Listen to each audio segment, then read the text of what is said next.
close your eyes and picture an apple. Some of you just saw nothing, a total silent void. So let's actually try it. Close your eyes and picture an apple, a real one, sitting on a table in front of you. Now, for a lot of you, an apple just appeared. You can see the red skin, the little dimple at the top, maybe the shine of the light on it. You can even spin it around. But for other people, reading that exact same instruction, absolutely nothing happens. No apple, no color, no picture at all, just the darkness behind the eyelids and a vague, wordless sense of what an apple is. And here's the strange part. Until quite recently, neither group had any idea the other one existed. In 2015, a neurologist named Adam Zeman finally gave this a name, Aphantasia, a blind mind's eye. And it is not some rare freak condition. To some degree, it affects roughly 1 in 25 people. That is at least one person in almost every room you have ever been in.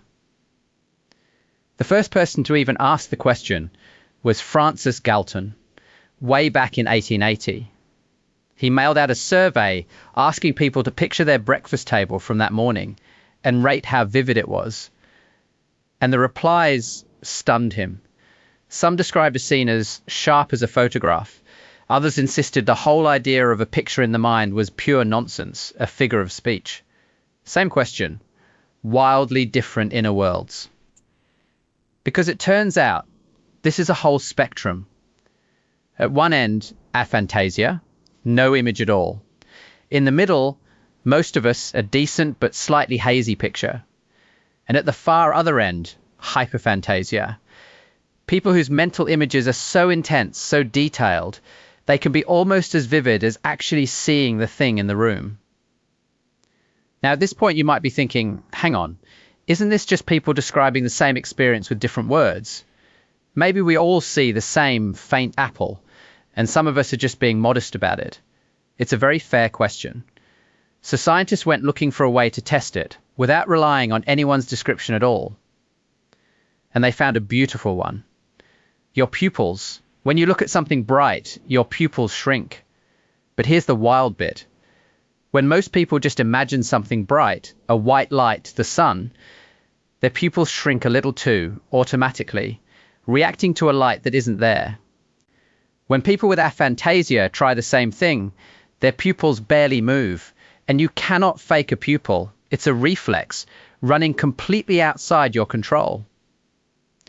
There's a second test, and it's even better. Read someone a terrifying story in the dark, a hand closing around their ankle. For most people, the body reacts. They start to sweat measurably because they're picturing it, and the picture feels real. But read that same story to someone with aphantasia, and their sweat response stays almost flat. There's no scary image in their head for the body to panic about. So this is not a way of talking. It's real, it's measurable, and it's happening below the level of anything a person could just make up. But now here is the part that genuinely bends the mind. Ask people with aphantasia about their dreams, and most of them say the same thing. At night, they dream in full, vivid pictures. So the machinery for making images is clearly in there, fully working. Aphantasia seems to be about voluntary imagery, calling up a picture on purpose. And that one switch, the deliberate one, is the part that's missing. Asleep, the images pour in on their own. And for a lot of people, it goes further than pictures. They can't replay a favorite song in their head. They can't summon the smell of the sea or the taste of a lemon from memory.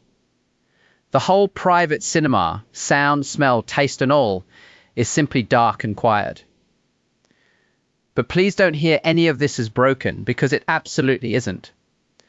Most people with aphantasia sail through their whole lives never noticing, assuming picture it in your mind was just something people said. They remember facts, they solve problems, they create. In fact, one of the people who discovered he had it in his 30s and was completely floored by it helped co-create the web browser Firefox.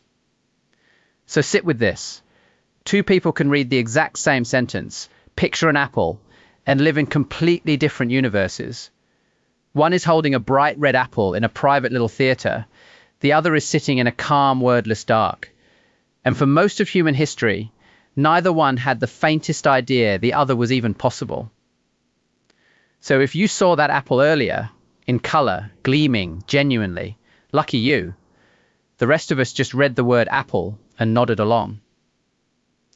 If the hidden machinery of the mind is your kind of thing, the next one goes right to the very edge of it, to what seems to happen in the brain in its final moments, when a dying brain can suddenly flare with one last, organized burst of light.